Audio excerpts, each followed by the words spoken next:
How to enable or disable timeout after no speech for voice access on the Samsung Galaxy S25, S25 Plus, Edge or Ultra. First tap on the home button to return back to the home screen. Now from the home screen, swipe down at the top to open up quick settings.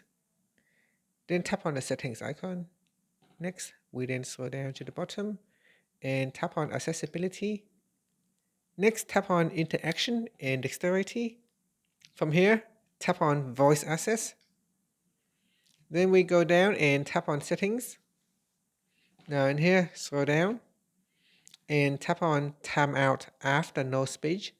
Tap on the toggle button to switch this on or turn it off. Now this will stop voice access after 30 seconds if no speech is detected. So turn it on if you would like to use this feature.